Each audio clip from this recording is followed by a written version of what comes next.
El viento frío de la sierra me golpeaba el rostro mientras manejaba por la carretera serpenteante que llevaba a casa de don Evaristo.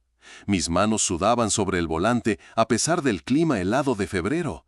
Había algo extraño en esa invitación tan repentina para almorzar en su rancho, algo que no me cuadraba.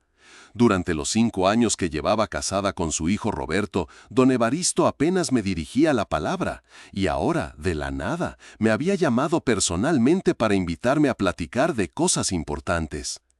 Seguramente quiere hablar del divorcio, pensé mientras pasaba junto a los pinos cubiertos de escarcha. Roberto y yo habíamos tenido problemas últimamente, y toda la familia lo sabía. Pero divorciarse en una familia tradicional como la suya era prácticamente un sacrilegio. Don Evaristo era de esos hombres de rancho que creían que los matrimonios se arreglan con paciencia y mano dura, no con papeles de separación. El rancho apareció después de una curva cerrada, imponente como siempre. La casa principal era una construcción de adobe y viguería que don Evaristo había levantado con sus propias manos 40 años atrás, cuando llegó a estas montañas huyendo de la pobreza del sur de Jalisco. Ahora, a sus 68 años, era dueño de 300 hectáreas y uno de los hombres más respetados de la región. Estacioné la camioneta junto a la cerca de madera donde pastaban algunas vacas Holstein. El silencio era absoluto, roto solo por el murmullo lejano del arroyo que cruzaba la propiedad. Me quedé unos segundos en el auto, respirando hondo y preparándome mentalmente para lo que vendría. Sabía que no sería fácil. La puerta principal se abrió antes de que pudiera tocar. Don Evaristo apareció en el umbral, más serio de lo normal. Su bigote canoso parecía más espeso bajo la sombra del sombrero de palma que nunca se quitaba, ni siquiera dentro de casa. «Adelante, muchacha», me dijo con esa voz ronca que imponía respeto desde el primer momento. «Te estaba esperando». Al entrar, noté que la mesa del comedor ya estaba puesta para 4 personas. Los platos de Talavera que solo sacaba en ocasiones especiales brillaban bajo la luz que se filtraba por las ventanas. El aroma de mole poblano llenaba la casa y pude escuchar ruidos en la cocina que confirmaban que doña Carmen, su esposa, estaba preparando algo elaborado. «¿Vamos a hacer 4?», pregunté, tratando de sonar casual mientras colgaba mi suéter en el perchero de cuerno de venado. «Sí, Roberto ya viene en camino, y también invité a mi compadre Aurelio», respondió don Evaristo, mientras se dirigía hacia la cocina. Quería que todos estuviéramos presentes para esta plática. Mi estómago se contrajo. Aurelio Mendoza era el padrino de Roberto, un hombre mayor que tenía una influencia considerable sobre toda la familia. Si lo habían invitado, significaba que esto era más serio de lo que imaginaba. Los padrinos en familias tradicionales como esta no solo eran figuras ceremoniales, eran consejeros, mediadores y en ocasiones jueces morales. «Siéntate donde gustes», me indicó don Evaristo señalando la mesa. En un momento empezamos. Me senté en una de las sillas de respaldo alto, con las manos entrelazadas sobre el regazo. La casa tenía esa tranquilidad pesada que solo se encuentra en las montañas, pero también había una tensión palpable en el ambiente. Don Evaristo se movía con más rigidez de lo habitual, y doña Carmen, que generalmente me saludaba con efusión, apenas había asomado la cabeza desde la cocina para darme un «buenos días, mija» cortante. A los 15 minutos llegó Roberto. Lo vi estacionar su pick-up roja desde la ventana y noté que tardó varios minutos en bajar del vehículo, como si también él estuviera reuniendo valor para entrar. Cuando finalmente cruzó la puerta, evitó mi mirada directamente. En sus ojos había una mezcla de culpa y determinación que no me gustó nada. «¿Qué tal, Ana?», me dijo mientras se quitaba la chamarra de cuero. Su voz sonaba forzadamente casual. «Bien, gracias», respondí, aunque ambos sabíamos que nada estaba bien entre nosotros desde hacía meses. Roberto se veía más delgado de lo normal y tenía ojeras pronunciadas. Sus manos temblaron ligeramente cuando se sirvió un vaso de agua de la jarra que estaba sobre la mesa. Fuera lo que fuera que estaba por suceder, él ya lo sabía. Aurelio llegó puntualmente a las 2 de la tarde. Era un hombre corpulento, de voz grave y modales ceremoniosos que siempre me habían intimidado un poco. Saludó a don Evaristo con un abrazo fuerte, a Roberto con palmadas en la espalda y a mí con un apretón de manos formal que duró más de lo necesario. «¿Cómo está usted, Ana?», me preguntó mientras tomaba asiento frente a mí. Sus ojos pequeños y penetrantes parecían estar evaluándome. «Muy bien, don Aurelio, gracias por preguntar». Doña Carmen comenzó a servir el almuerzo. El mole tenía un color perfecto, rojo oscuro con destellos dorados, y el pollo se veía jugoso y bien sazonado. Los frijoles refritos humeaban en una cazuela de barro, acompañados de tortillas recién hechas que aún despedían vapor. En circunstancias normales habría sido un festín, pero ahora cada bocado me sabía a cartón. La conversación durante los primeros minutos fue trivial: el clima, el precio del ganado, los planes para la siembra de primavera. Pero yo podía sentir la tensión acumulándose como nubes de tormenta. Los tres hombres intercambiaban miradas ocasionales que claramente significaban algo, y Roberto seguía sin mirarme a los ojos. Fue hasta que terminamos el plato principal cuando don Evaristo carraspeó y colocó sus manos sobre la mesa, señal inequívoca de que la conversación seria estaba por comenzar. «Bueno, Ana», dijo con solemnidad, «supongo que te preguntarás por qué te pedimos que vinieras hoy». «La verdad sí me da curiosidad», respondí, tratando de mantener la voz firme. Don Evaristo intercambió una mirada con Aurelio, quien asintió casi imperceptiblemente. «Mira, muchacha, no voy a darle vueltas al asunto. Hemos estado observando situaciones que nos preocupan mucho». Mi corazón comenzó a latir más fuerte, pero mantuve la expresión neutra. «¿Qué tipo de situaciones?» «Tu comportamiento, para ser francas», intervino Aurelio con voz grave. «Hay cosas que han llegado a nuestros oídos que, francamente, no son propias de una mujer casada». Sentí que me ardían las mejillas. «No entiendo a qué se refiere». «Nos referimos», continuó don Evaristo, «a que andas por ahí en lugares que no te corresponden, a horas que no son apropiadas, con personas que, bueno, que no convienen a una señora de tu posición». La acusación me golpeó como una bofetada. Durante un segundo me quedé sin palabras, procesando lo que acababa de escuchar. ¿De qué estaban hablando? ¿Qué lugares? ¿Qué personas? «Perdón», logré decir finalmente, «pero no tengo la menor idea de qué me están hablando. Creo que hay una confusión». Roberto finalmente levantó la vista y me miró directamente. En sus ojos había dolor, pero también algo que parecía decepción. «Ana, por favor, no lo hagas más difícil», dijo con voz cansada. «Sabemos de los martes en la tarde, sabemos del café en el centro, sabemos de él». Mi mente se puso en blanco por un momento. ¿Los martes? ¿Qué martes? Los únicos martes que salía de casa era para... De repente, lo entendí todo. Los martes por la tarde yo daba clases de alfabetización en el centro comunitario del pueblo. Era un programa de educación para adultos mayores que había iniciado la parroquia, y yo me había ofrecido como voluntaria 6 meses atrás. Las clases se impartían en un pequeño café que el dueño, don Jesús Herrera, nos prestaba gratuitamente después de las 4 de la tarde. Don Jesús era un hombre viudo de unos 50 años, muy respetado en el pueblo, que había perdido a su esposa por cáncer 2 años antes.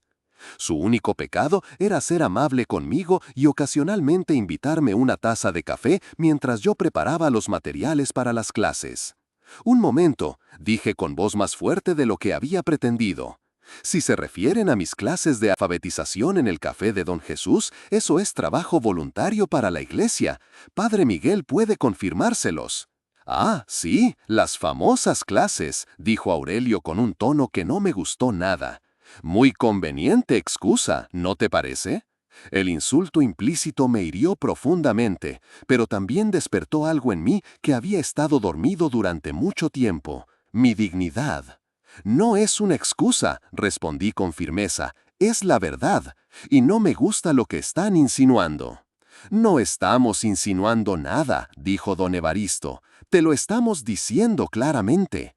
Una mujer casada no tiene por qué estar sola con un hombre en un lugar cerrado, sin importar la excusa que tenga. ¿Lugar cerrado? Es un café público. Después del horario de atención al público, añadió Roberto, cuando ya no hay nadie más. Me di cuenta de que estaban completamente decididos a creer su versión de los hechos, sin importar lo que yo dijera. Había algo más detrás de todo esto, algo que no estaba viendo claramente. Fue entonces cuando escuché la vibración de mi teléfono en la bolsa. Normalmente lo habría ignorado durante una conversación tan seria, pero algo me impulsó a revisar el mensaje. Era de un número que no reconocía. No reacciones, te están grabando. My blood turned to ice. Without moving my face, I glanced around the room more carefully. There, partially hidden behind the decorative plant on the bookshelf, I could see the tiny red light of a recording device. No reaccioné externamente, pero mi mente comenzó a trabajar a toda velocidad. Si me estaban grabando, significaba que esto no era solo una confrontación familiar. Tenían un plan más elaborado. Pero, ¿quién me había enviado ese mensaje? ¿Y cómo sabía lo que estaba pasando? ¿Estás bien?, me preguntó Roberto, al notar que había guardado silencio. Te ves pálida. Estoy bien, mentir, guardando el teléfono. Solo estoy tratando de entender por qué mi familia política cree que soy capaz de lo que me están acusando. No se trata de lo que creamos o no, dijo don Evaristo. Se trata de las apariencias. Y las apariencias importan mucho en familias como la nuestra. Sobre todo, añadió Aurelio, cuando hay patrimonio de por medio. Ahí estaba, la verdadera razón de todo esto. No se trataba de moral o de tradición, se trataba de dinero. Roberto y yo no teníamos hijos después de 5 años de matrimonio, y yo sabía que eso había sido motivo de preocupación para don Evaristo.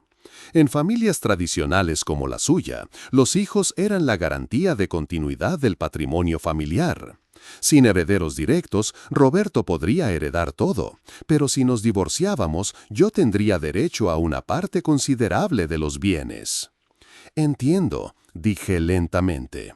Entonces esto no es realmente sobre mi supuesta infidelidad, es sobre dinero. No malinterpretes las cosas, dijo don Evaristo, pero su incomodidad era evidente. ¿Cómo debo interpretarlas entonces?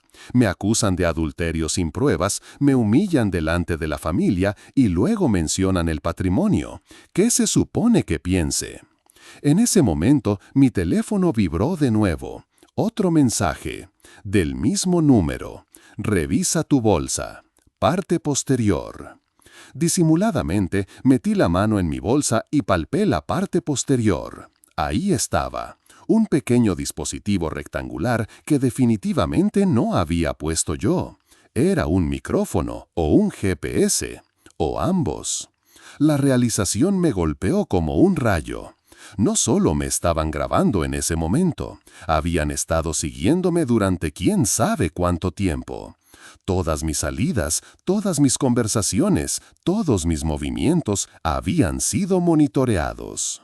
Por eso sabían tanto sobre mis martes en el café. Pero si alguien me estaba ayudando, significaba que no estaba completamente sola en esto. Ana, dijo Roberto, y por primera vez desde que había llegado, su voz sonaba genuinamente preocupada. Nadie quiere lastimarte, solo queremos aclarar las cosas. ¿Aclarar qué cosas exactamente?, pregunté, porque hasta ahora lo único que he escuchado son acusaciones vagas y comentarios sobre patrimonio. Aurelio se inclinó hacia adelante, juntando las manos sobre la mesa. Mira, muchacha, las cosas pueden resolverse de manera civilizada o pueden complicarse mucho. Tú decides. La amenaza era clara, aunque envuelta en cortesía. Pero ahora que sabía que me estaban grabando, también entendí que cada palabra que dijera podría ser usada en mi contra más tarde. Sin embargo, también significaba que cada palabra que ellos dijeran quedaría registrada. ¿Y cuál sería la manera civilizada?, pregunté. Una separación amigable, respondió don Evaristo, sin abogados, sin escándalos. tú te quedas con tu casa en el pueblo, nosotros nos quedamos con el rancho y los negocios. Cada quien por su lado, sin rencores. ¿Y si no acepto? Bueno, dijo Aurelio con una sonrisa que no llegaba a sus ojos, entonces tendríamos que presentar evidencia de tu comportamiento inadecuado. Y eso podría ser muy vergonzoso para ti. Ahí estaba la trampa completa. Me habían citado ahí no para hablar, sino para forzarme a renunciar a mis derechos de esposa, a cambio de evitar un escándalo público basado en mentiras.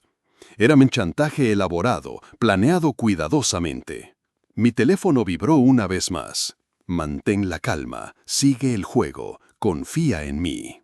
¿Quién era esta persona misteriosa que parecía estar un paso adelante de todos y cómo sabía exactamente qué estaba pasando? Decidí seguir el consejo del mensaje. Si alguien estaba tratando de ayudarme, lo mínimo que podía hacer era darle la oportunidad. Necesito tiempo para pensarlo, dije finalmente. Por supuesto, respondió don Evaristo, pero pude notar el alivio en su voz. Claramente había esperado más resistencia de mi parte. Es una decisión importante. ¿Cuánto tiempo?, preguntó Roberto. 1 semana, respondí. ¿Les parece razonable? Los 3 hombres intercambiaron miradas de nuevo. Aurelio asintió casi imperceptiblemente. 1 semana está bien, acordó don Evaristo, pero esperamos que para entonces hayas tomado la decisión correcta. El almuerzo terminó en un ambiente tenso pero aparentemente cordial.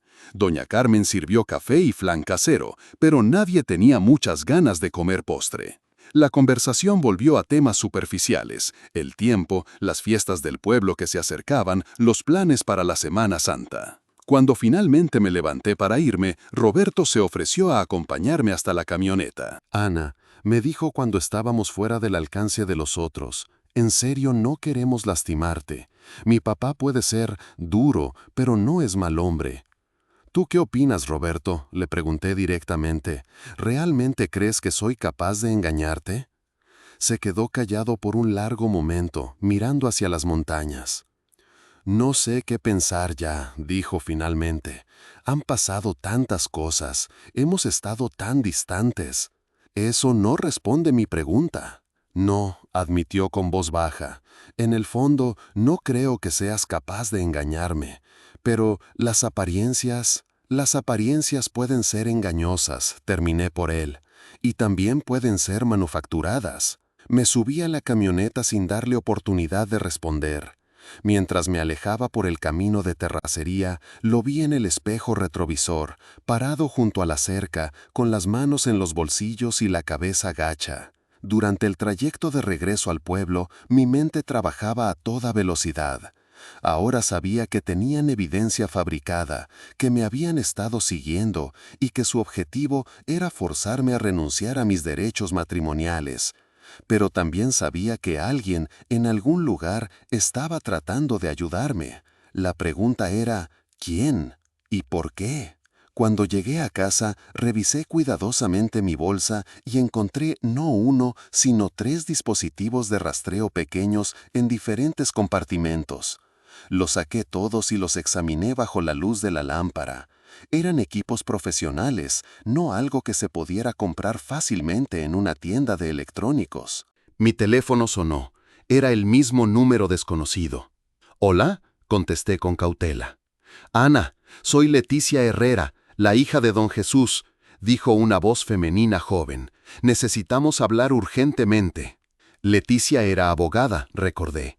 Vivía en la capital del estado y visitaba a su padre ocasionalmente los fines de semana. «¿Cómo conseguiste mi número?», pregunté. «Eso no importa ahora. Lo que importa es que sé exactamente lo que te están haciendo y tengo pruebas de todo». Mi corazón se aceleró. ¿Qué tipo de pruebas? «Ven a mi casa mañana a las 8 de la noche. Vive en la calle Morelos 47, detrás de la farmacia. Y Ana, no le digas a nadie que hablaste conmigo, ni siquiera a tu esposo». La línea se cortó antes de que pudiera hacer más preguntas. Esa noche prácticamente no dormí. Mi mente daba vueltas tratando de entender cómo Leticia se había enterado de lo que había pasado en el rancho y qué tipo de pruebas podría tener. También me preguntaba si podía confiar en ella o si esto era parte de una trampa aún más elaborada. Pero no tenía muchas opciones. Si realmente tenía evidencia que pudiera ayudarme, necesitaba escuchar lo que tenía que decir. Al día siguiente transcurrió con normalidad aparente. Fui al mercado, limpié la casa, preparé la comida, pero cada sonido me sobresaltaba, y no podía dejar de pensar en los dispositivos de rastreo que había encontrado. ¿Cuánto tiempo llevaban siguiéndome? ¿Qué más sabían? Roberto llegó a casa a la hora de siempre, pero apenas hablamos durante la cena. El ambiente entre los otros había cambiado definitivamente después del almuerzo en el rancho. No era exactamente hostilidad, pero sí una distancia fría que nunca antes había existido.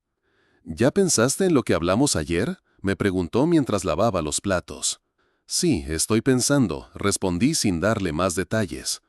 A las 7:30 de la noche le dije que iba a la farmacia a comprar aspirinas porque me dolía la cabeza. Era una mentira a medias, realmente me dolía la cabeza, pero no iba a la farmacia. La casa de Leticia estaba en una calle tranquila, con casas modestas pero bien cuidadas. Era una construcción de 2 pisos, pintada de amarillo claro, con un pequeño jardín al frente. Toqué la puerta exactamente a las 8. Leticia abrió inmediatamente, como si hubiera estado esperando junto a la ventana. Era una mujer de unos 30 años, delgada, con cabello corto y lentes. Vestía de manera profesional, incluso en su casa, pantalón de vestir y blusa blanca. «Pasa rápido», me dijo, mirando hacia ambos lados de la calle antes de cerrar la puerta. Su sala era pequeña pero cómoda, con muebles sencillos y varios diplomas enmarcados en las paredes. Me invitó a sentarme en un sofá mientras ella tomaba una silla frente a mí. Antes de empezar, dijo, «Quiero que sepas que lo que voy a contarte es completamente confidencial. Soy tu abogada a partir de este momento, y todo lo que hablemos está protegido por secreto profesional». «¿Mi abogada? Pero yo no». «Mi papá me contrató», me interrumpió. «Cuando se enteró de lo que te estaban haciendo, me pidió que te ayudara». ¿Don Jesús sabía lo que estaba pasando? Leticia asintió gravemente. Sabía más de lo que cualquiera de nosotros imaginaba, incluyendo el hecho de que has estado siendo vigilada durante meses. Mi estómago se contrajo. ¿Cómo lo sabía? Porque a él también lo estaban siguiendo, respondió. Y porque tiene muy buenos contactos en el pueblo, contactos que ven y escuchan muchas cosas. Se levantó y fue hacia un escritorio pequeño en el rincón de la sala. De ahí sacó una carpeta gruesa que colocó sobre la mesa de centro. «Ana, lo que te voy a mostrar va a ser difícil de procesar, pero necesitas ver todo antes de tomar cualquier decisión». Abrió la carpeta y la primera cosa que vi fue una fotografía mía entrando al café de Don Jesús. Estaba tomada desde el otro lado de la calle con un teleobjetivo profesional. «Llevan siguiéndote desde noviembre», dijo Leticia mientras pasaba más fotografías. «Aquí tienes pruebas de vigilancia sistemática, no solo tuya, sino también de mi padre». Las fotografías continuaban, yo saliendo del café, comprando en el mercado, visitando a mi mamá, incluso en mi propia casa. Era como ver mi vida desde los ojos de un extraño, y la sensación era profundamente perturbadora. ¿Quién está detrás de esto?, pregunté. Oficialmente, una agencia de investigaciones privadas de la capital. Extraoficialmente, tu suegro contrató sus servicios hace 6 meses. ¿6 meses? ¿Pero por qué? Leticia me miró directamente a los ojos. Porque don Evaristo ha estado planeando divorciarte de Roberto desde que se enteró de que no podías tener hijos. La habitación pareció girar a mi alrededor. ¿Cómo dice? Los resultados de tus estudios médicos del año pasado llegaron de alguna manera a sus manos. Cuando confirmó que la infertilidad era irreversible, comenzó a planear la manera de sacarte de la familia sin que Roberto se opusiera y sin tener que pagarte lo que te corresponde legalmente. Las lágrimas comenzaron a rodar por mis mejillas. No solo me habían estado espiando, habían estado planeando destruir mi matrimonio basándose en algo que yo no podía controlar. Hay más, continuó Leticia con voz suave. La razón por la cual eligieron a mi padre como tu supuesto amante no fue casualidad. ¿A qué te refieres? Mi papá es viudo, vive solo, no tiene muchas relaciones sociales. Era el blanco perfecto para fabricar un escándalo. Además, se detuvo, como si le costara trabajo continuar. ¿Además qué? Además, don Evaristo le debe dinero a mi padre. Mucho dinero. Un préstamo que hizo hace 3 años para comprar el terreno donde está el nuevo corral. Ahora todo comenzaba a tomar forma. No solo querían deshacerse de mí, también querían desacreditar a don Jesús para no tener que pagarle la deuda. ¿Cuánto dinero?, pregunté. 200,000 pesos, respondió Leticia. Con intereses ya van casi 300,000. Era una cantidad considerable, especialmente para un ranchero como don Evaristo, que siempre había presumido de no deber ni un centavo a nadie. ¿Y qué propones que hagamos? Leticia sonrió por primera vez desde que había llegado. Era una sonrisa que me recordó mucho a la de su padre, cálida pero astuta. Propongo que les demos una lección que no van a olvidar jamás. Durante la siguiente hora, Leticia me explicó su plan en detalle. Era brillante, arriesgado y completamente legal. También requería que yo actuara como si nada hubiera pasado durante los próximos días, mientras ella ponía todas las piezas en su lugar. ¿Estás dispuesta?, me preguntó cuando terminó de explicar todo. Completamente, respondí sin dudarlo. Bien, entonces necesito que hagas exactamente lo que te voy a decir paso por paso. ¿Y Ana? ¿Sí? Prepárate para la actuación de tu vida. Los siguientes 3 días fueron los más largos de mi existencia. Tenía que comportarme con normalidad absoluta, mientras por dentro me hervía la sangre de la indignación. Cada vez que Roberto me hablaba, cada vez que me preguntaba si ya había tomado una decisión, tenía que morderme la lengua para no gritarle todo lo que había descubierto. El jueves por la mañana, Roberto salió temprano para ayudar a su padre con el ganado. En cuanto se fue, llamé a Leticia. ¿Ya está todo listo?, pregunté. Todo. El notario estará presente, el escribano público también, y tengo las copias de todos los documentos. ¿Estás segura de que quieres hacerlo así? Completamente segura. Muy bien, entonces nos vemos mañana a las 12 en punto en el rancho. Y recuerda, actúa sorprendida cuando llegue. El viernes en la mañana, Roberto parecía especialmente nervioso. Se levantó antes de que sonara el despertador, se duchó 2 veces y cambió de camisa 3 veces antes de decidirse por una. ¿Tienes algo importante hoy?, le pregunté mientras desayunábamos. No, nada especial, mintió, evitando mi mirada. Solo voy a ayudar a mi papá con unos asuntos. A las 10 de la mañana, don Evaristo llamó a la casa. Ana, muchacha, ¿podrías venir al rancho esta tarde? Como a las 2. Queremos saber cuál es tu decisión. Claro, don Evaristo, allí estaré. Y trae tus papeles, añadió, por si acaso necesitamos hacer algo oficial. Cuando colgué el teléfono, no pude evitar sonreír. Si querían que llevara mis papeles, los iba a tener. Pasé el resto de la mañana organizando todo lo que Leticia me había pedido. Copias de mi acta de matrimonio, estados de cuenta bancarios, documentos de propiedad de nuestra casa y una carpeta especial que había preparado la noche anterior. A la 1:30 salí hacia el rancho. El día estaba hermoso, con un sol brillante que hacía que las montañas parecían más verdes de lo normal. Mientras manejaba, repasé mentalmente todo lo que tenía que hacer y decir. Llegué puntualmente a las 2. Los 3 hombres ya estaban esperándome en la sala, vestidos más formalmente de lo normal. Don Evaristo llevaba su mejor guayabera. Roberto tenía puesto un traje que solo se ponía para bodas y bautizos, y Aurelio lucía una camisa blanca almidonada. «Perfecto», dijo don Evaristo, mientras me invitaba a pasar. «Estábamos esperándote». Noté que la mesa del comedor había sido despejada completamente y que había varios documentos apilados en una esquina. También vi que la pequeña cámara seguía en su lugar detrás de la planta, con su lucecita roja parpadeando discretamente. ¿Ya pensaste en nuestra propuesta?, me preguntó Aurelio sin preámbulos. Sí, he pensado mucho, respondí, tomando asiento en la misma silla que había ocupado 2 días antes, y he llegado a una decisión. Los 3 hombres se inclinaron hacia adelante, expectantes. Acepto su propuesta, dije con voz clara. Creo que una separación civilizada es lo mejor para todos. El alivio en sus rostros fue inmediato y evidente. Don Evanisto hasta se permitió una pequeña sonrisa. «Excelente decisión, muchacha», dijo. «Sabía que eras una persona razonable». «Trajimos algunos documentos», añadió Roberto, señalando los papeles en la mesa, «para hacer todo oficial y sin problemas». «Perfecto», respondí, sacando mi propia carpeta de la bolsa. «Yo también traje algunos documentos que creo que necesitaremos».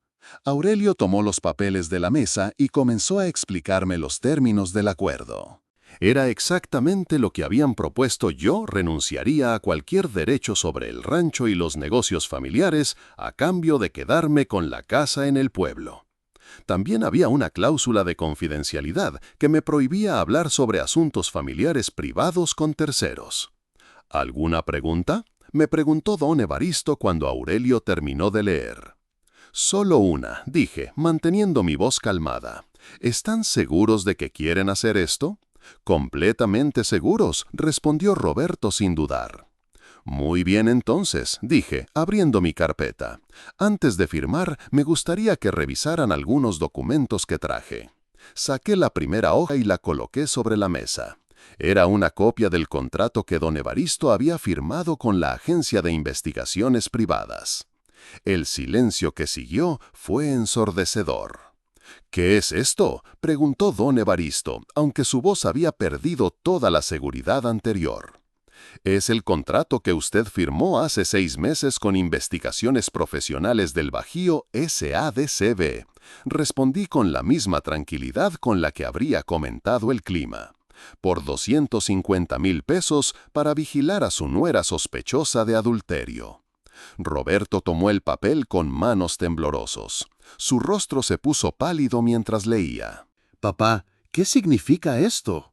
«Significa», continué yo, sacando más documentos, «que tu padre ha estado pagando para que me siguieran, me fotografiaran y me grabaran durante los últimos 6 meses, buscando evidencia de una infidelidad que nunca existió». Coloqué sobre la mesa las fotografías que Leticia había conseguido. Yo entrando y saliendo del café, comprando en el mercado, visitando a mi madre. Roberto las examinó una por una con una expresión de incredulidad creciente. «¿Estas fotos cuándo fueron tomadas?» «Todas las fechas están al reverso», respondí.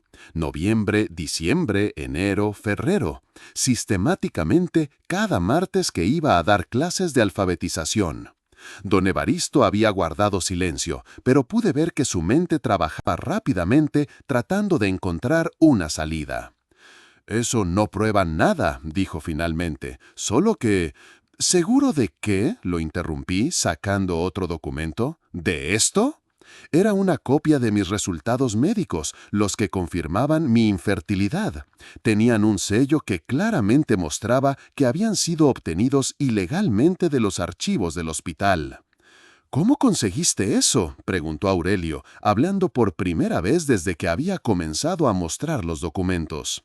«La pregunta correcta es, ¿cómo lo consiguió él?», respondí, señalando a don Evaristo, «porque obtener archivos médicos privados sin autorización del paciente es un delito federal». En ese momento, escuchamos el sonido de vehículos llegando al rancho. A través de la ventana pude ver 2 camionetas estacionándose junto a la cerca. ¿Esperan a alguien?, pregunté inocentemente. Don Evaristo se levantó rápidamente y se asomó por la ventana. Su expresión cambió completamente cuando vio quiénes bajaban de las camionetas. «Son el notario Sánchez y el licenciado Morales», murmuró. «Ah, sí», dije como si apenas recordara. «Los invité. Pensé que si íbamos a hacer algo oficial, sería mejor tener testigos apropiados». La puerta se abrió y entraron 4 personas. El notario público del municipio, un escribano, Leticia Herrera y don Jesús. «Buenas tardes», saludó el notario con voz profesional. «¿Esta es la reunión de las 2 de la tarde?» «Sí», respondí, levantándome, aunque creo que va a ser un poco diferente de lo que algunos esperaban. Don Evaristo miró a don Jesús con una mezcla de sorpresa y molestia. «¿Qué haces aquí, Jesús?» «Vine a cobrar lo que me debes, Evaristo», respondió don Jesús con calma. «Son 300,000 pesos, con intereses incluidos». «¿De qué está hablando?», preguntó Roberto, completamente perdido. Leticia se acercó y colocó más documentos sobre la mesa, que ya comenzaba a parecerse más a un tribunal que a una reunión familiar. «Tu padre le debe a mi papá 200,000 pesos desde hace 3 años», explicó con voz profesional. «Un préstamo personal que usó para comprar el terreno donde construyó el corral nuevo. Con intereses, la deuda asciende a 298,000 pesos». «Eso no tiene nada que ver con esto», balbuceó don Evaristo. «Al contrario», continuó Leticia, «tiene todo que ver, porque parte de su plan para deshacerse de Ana incluía desacreditar a mi padre para no tener que pagarle la deuda». El escribano había estado tomando notas silenciosamente, registrando cada palabra para el acta oficial. «Además», añadí yo, sacando más documentos de mi carpeta, «tengo aquí las grabaciones completas de la reunión del miércoles pasado, donde me amenazaron con fabricar evidencia si no aceptaba divorciarme sin recibir lo que me corresponde legalmente». Roberto me miró con los ojos muy abiertos. «¿Grabaciones?». «Gracias a la pequeña cámara que tu padre instaló para grabar mi reacción», respondí, señalando el dispositivo detrás de la planta. «Muy útil, aunque no exactamente para lo que él había planeado». Don Evaristo finalmente explotó. «¡Esto es ridículo! ¡No pueden probar nada!». «¿No?», preguntó Leticia con una sonrisa fría. «Señor notario, ¿podría confirmar la autenticidad de estos documentos?». El notario examinó cuidadosamente cada papel, incluyendo los contratos con la agencia de investigación, los archivos médicos robados y las pruebas de la deuda con don Jesús. «Todos los documentos aparentan ser auténticos», declaró oficialmente, «y varios de ellos constituyen evidencia de actividades ilegales».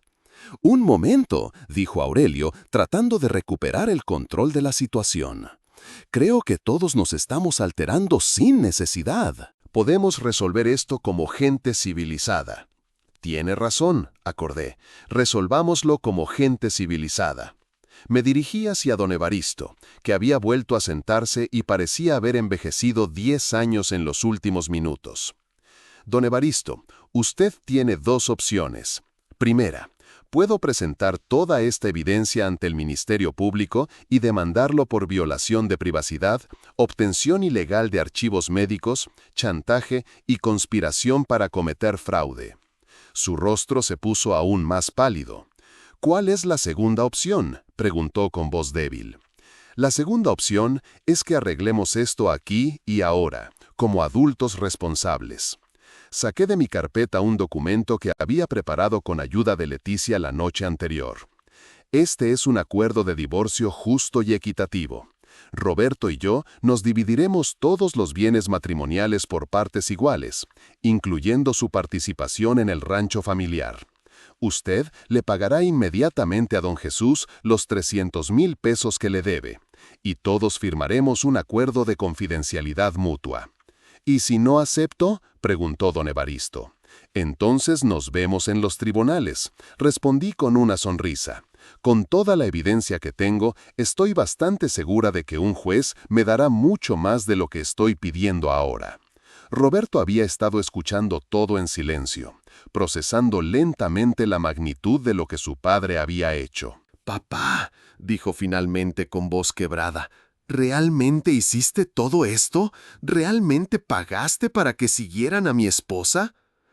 Don Evaristo no respondió, pero su silencio fue respuesta suficiente. «¿Y robaste sus archivos médicos?». Yo solo quería proteger a la familia», murmuró don Evaristo. «¿Proteger a la familia?». Roberto se levantó bruscamente. «Destruiste mi matrimonio. Me hiciste creer que mi esposa me engañaba». «Roberto, cálmate», intervino Aurelio. «Tu padre solo...». «No». Roberto se volvió hacia su padrino. «¿Tú también sabías? ¿También estabas involucrado en esto?». El silencio de Aurelio fue otra confirmación. Roberto se dejó caer de nuevo en su silla, con la cabeza entre las manos. «No puedo creer esto», murmuró. «No puedo creer que mi propia familia». Me acerqué a él y puse mi mano en su hombro. «Roberto, lo que tu padre hizo estuvo mal, pero no significa que nuestro matrimonio esté condenado. Significa que tenemos que decidir si queremos intentar repararlo o si preferimos terminarlo dignamente». Él levantó la vista y me miró con ojos llenos de lágrimas. «¿Tú qué quieres, Ana?» «Quiero justicia», respondí honestamente. «Quiero que tu padre asuma las consecuencias de sus actos. Quiero que don Jesús recupere su dinero. Y quiero que tú y yo tengamos la oportunidad de decidir nuestro futuro sin manipulaciones externas». Roberto asintió lentamente. ¿Y si decidimos intentar arreglar las cosas? Entonces tendremos que trabajar mucho, ir a terapia de pareja y reconstruir la confianza desde cero. No va a ser fácil. ¿Y si decidimos divorciarnos? Entonces lo haremos como adultos civilizados, dividiendo equitativamente todo lo que construimos juntos. Roberto miró a su padre, luego a Aurelio y finalmente de vuelta a mí. «¿Qué necesitas que haga?», preguntó. «Necesito que apoyes el acuerdo que propuse, que tu padre pague lo que debe, que todos aceptemos dividirnos los bienes matrimoniales equitativamente y que nadie trate de usar chantajes o manipulaciones nunca más. Y después tú y yo nos tomamos tiempo para decidir si queremos seguir casados o no, sin presiones, sin familia metida, sin mentiras». Roberto se quedó pensativo por varios minutos. El silencio en la habitación era total, solo roto por el scratching del escribano al tomar notas. Finalmente, Roberto se dirigió a su padre. «Papá, vas a firmar el acuerdo de Ana. Vas a pagarle a don Jesús lo que le debes y vas a disculparte con mi esposa por todo lo que le hiciste». «Roberto, hijo, estás cometiendo un error». «No», Roberto golpeó la mesa con la palma. «El error lo cometiste tú. El error lo cometí yo al creerte. Y el error lo cometió él», señaló Aurelio, «al ayudarte». Don Evaristo miró a todos los presentes, evaluando sus opciones. Finalmente, sus hombros se hundieron en señal de derrota. «¿Dónde firmo?», preguntó con voz ronca. El notario colocó los documentos frente a él y explicó cada cláusula. Don Evaristo firmaría un acuerdo para pagar inmediatamente la deuda con don Jesús, aceptaría la división equitativa de los bienes matrimoniales entre Roberto y yo, y reconocería oficialmente que había actuado de manera inapropiada. Cuando terminó de firmar, don Evaristo se levantó lentamente. «Ana», me dijo con voz quebrada, «siento mucho todo lo que pasó. No tengo excusa para lo que hice». «Lo acepto, don Evaristo», respondí, «pero el perdón va a tomar tiempo». Aurelio también firmó como testigo, aunque nunca me dirigió la palabra directamente. Después de que todos los documentos estuvieron firmados y sellados oficialmente, don Jesús se acercó a mí. «Ana, quiero que sepas que estoy muy orgulloso de cómo manejaste todo esto», me dijo con una sonrisa paternal. «Mi hija tenía razón. Eres más fuerte de lo que cualquiera imaginaba». «Gracias, don Jesús, y siento mucho que lo hayan involucrado en todo esto». «No te preocupes, muchacha. Al final, todo salió bien». Leticia empacó todos los documentos en su portafolio. «Ana, ¿podrías acompañarme afuera un momento?», me pidió. Salimos al patio del rancho, donde el sol comenzaba a declinar detrás de las montañas. «¿Cómo te sientes?», me preguntó. «Extraña», admití. «Aliviada, pero también triste. No quería que terminara así». «Lo sé, pero hiciste lo correcto, y ahora tienes la oportunidad de reconstruir tu vida como tú decidas». «¿Crees que Roberto y yo tenemos oportunidad?». Leticia se quedó pensativa antes de responder. «Creo que Roberto es un buen hombre que fue manipulado por su padre. La pregunta es si puedes superar eso y si tú puedes perdonarlo por haber dudado de ti». «No lo sé», reconocí, «pero al menos ahora tenemos la oportunidad de descubrirlo sin interferencias». Cuando regresé a la casa, todos se estaban despidiendo. Don Evaristo había desaparecido, probablemente avergonzado de enfrentar a más gente. Doña Carmen apareció brevemente para despedirse de mí, con un abrazo incómodo y un «cuídate mucho, mija», que sonaba más a disculpa que a despedida. Roberto y yo nos fuimos juntos en mi camioneta, dejando su pick-up en el rancho. Durante el trayecto de regreso al pueblo, ninguno de los dos habló. El peso de todo lo que había pasado llenaba el espacio entre nosotros como una presencia física. Fue hasta que llegamos a nuestra casa que Roberto finalmente rompió el silencio. «Ana, puedes perdonarme». Me quedé con las manos sobre el volante, sin apagar el motor. «No lo sé, Roberto. No sé si puedo perdonar que hayas creído que era capaz de engañarte. No sé si puedo perdonar que no me hayas defendido cuando tu familia me humilló». «Tienes razón», admitió. «No tengo derecho a pedir perdón». «No se trata de derechos», respondí, finalmente volteando a verlo. «Se trata de si podemos reconstruir algo que se rompió muy profundamente». ¿Quieres intentarlo? Quiero que tú primero decidas si realmente quieres intentarlo. Porque si lo hacemos, va a significar terapia de pareja, conversaciones muy difíciles y probablemente muchas lágrimas. «Lo quiero intentar», dijo sin dudarlo, «pero entiendo si tú no quieres». «Está bien», decidí. «Intentémoslo, pero con condiciones claras. Nada de mentiras, nada de familia metida en nuestros asuntos, y si no funciona, nos divorciamos civilizadamente sin dramas. Acepto todas tus condiciones». Esa noche dormimos en camas separadas por primera vez en 5 años de matrimonio.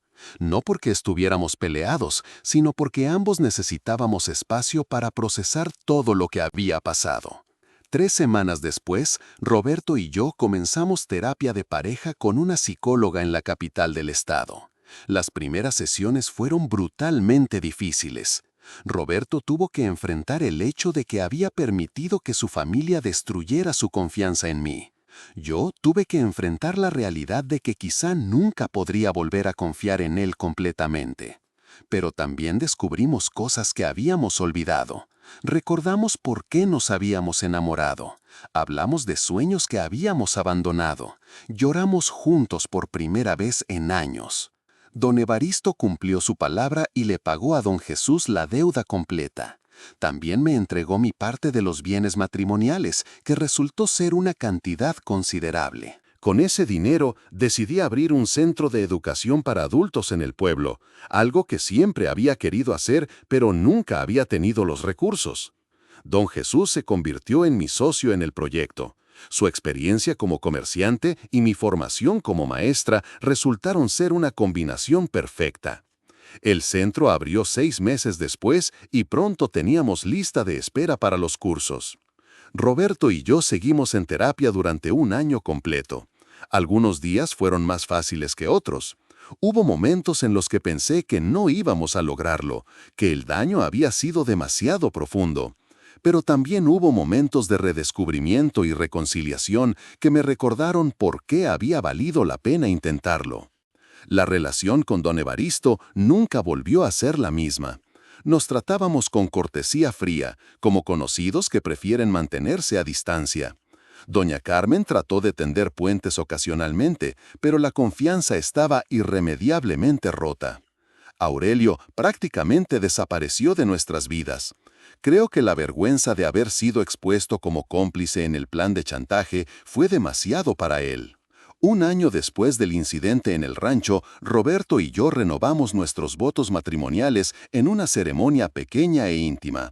Solo estuvieron presentes mi familia, don Jesús, Leticia y algunos amigos cercanos.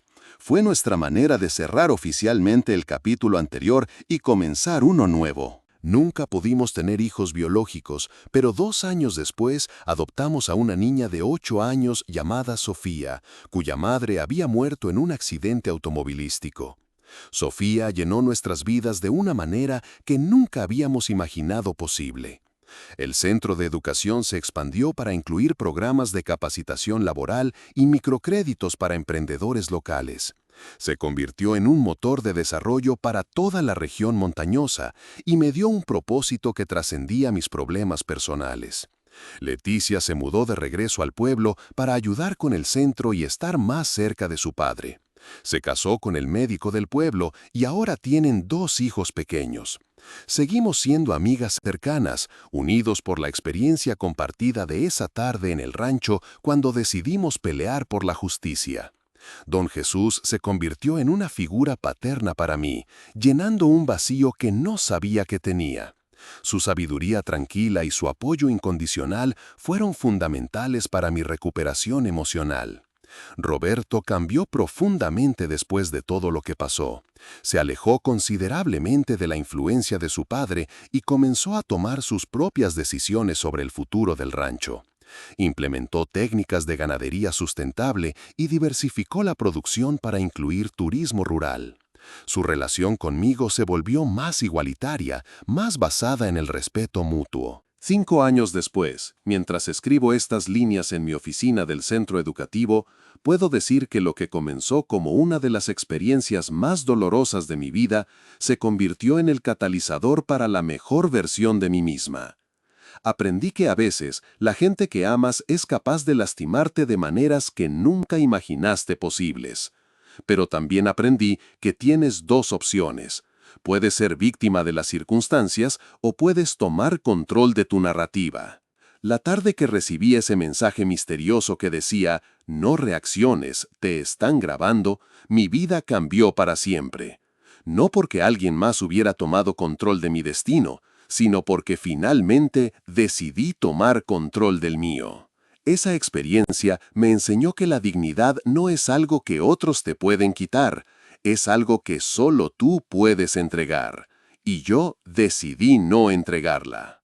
Roberto y yo seguimos casados, más fuertes que nunca. Nuestra hija Sofía acaba de cumplir 13 años y está floreciendo en un ambiente lleno de amor y honestidad.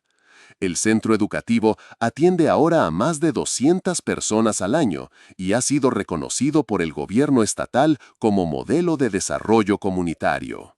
Don Evaristo y yo nunca llegamos a una reconciliación completa, pero encontramos una manera de coexistir pacíficamente en familia extensa. Él aprendió a respetarme y yo aprendí a no necesitar su aprobación. A veces, cuando miro hacia atrás a esa tarde en el rancho, me pregunto qué habría pasado si hubiera aceptado su propuesta original. Si hubiera firmado los documentos, tomado mi casa en el pueblo y desaparecido silenciosamente de sus vidas. Probablemente estaría viviendo una existencia más pequeña, más segura, pero también más vacía. No tendría el centro educativo que ahora es mi pasión. No tendría la versión mejorada de mi matrimonio con Roberto. No tendría a Sofía. No tendría la satisfacción profunda de haber peleado por mi dignidad y haber ganado. La justicia no siempre llega de la manera que esperamos, y a veces tenemos que crearla nosotros mismos. Esa tarde aprendí que soy más fuerte de lo que jamás había imaginado y que la combinación correcta de inteligencia, preparación y valor puede cambiar cualquier situación sin importar qué tan desfavorable parezca al principio. Ahora, cuando veo a las mujeres que llegan al centro educativo buscando una segunda oportunidad en la vida, les cuento mi historia. No todos los detalles, pero sí la esencia. Que nunca es demasiado tarde para defenderte, que nunca estás tan sola como crees y que la dignidad recuperada vale cualquier precio que tengas que pagar por ella. La última vez que vi a don Evaristo fue en la fiesta de 15 años de Sofía. Se acercó a mí hacia el final de la celebración, cuando la mayoría de los invitados ya se habían ido. Ana, me dijo con voz suave, quería decirte que admiro lo que has construido con el centro educativo. Tu papá estaría orgulloso. Era la primera vez en 5 años que me hablaba con genuino respeto, sin rastro de condescendencia o manipulación. Gracias, don Evaristo, respondí. Significa mucho viniendo de usted. También quiero que sepas, continuó, que me alegro de que no hayas aceptado nuestra propuesta esa tarde. Roberto es más feliz contigo de lo que nunca fue sin ti. Nos quedamos en silencio por un momento, mirando hacia donde Roberto ayudaba a Sofía a guardar sus regalos. ¿Cree que algún día podremos ser realmente familia?, le pregunté. Creo, respondió pensativamente, que ya somos familia, solo que una familia diferente de la que yo había imaginado, y eso está bien. Fue lo más cerca que llegamos a una reconciliación completa, pero fue suficiente. Había tomado 5 años, pero finalmente habíamos encontrado un equilibrio que funcionaba para todos. Esa noche, mientras Roberto y yo limpiábamos después de la fiesta, él me preguntó, ¿alguna vez te arrepientes de haber peleado tan duro esa tarde en el rancho? Nunca, respondí sin dudar. Fue la mejor decisión que he tomado en mi vida. Incluso sabiendo todo lo que tuvimos que pasar después. Especialmente sabiendo todo lo que tuvimos que pasar después, nos convirtió en mejores personas, en mejores padres, en una mejor pareja. Roberto asintió, abrazándome por detrás mientras yo terminaba de lavar los platos. Te amo por tu fuerza, me susurró al oído, por no haberte dejado vencer. Te amo por haber tenido el valor de cambiar, respondí, por haberte convertido en el hombre que siempre supe que podía ser. Afuera, la montaña guardaba silencio bajo un cielo estrellado. Adentro, nuestra pequeña familia dormía en paz, construida sobre cimientos de honestidad, respeto y perdón genuino. La historia que comenzó con humillación y chantaje terminó con dignidad recuperada y amor renovado. Pero más importante aún, terminó con la certeza de que cuando te mantienes firme en tus principios, cuando luchas inteligentemente por lo que es correcto y cuando no permites que otros definan tu valor, siempre, siempre hay esperanza para un final mejor. Y eso descubrí hace que toda la lucha valga la pena.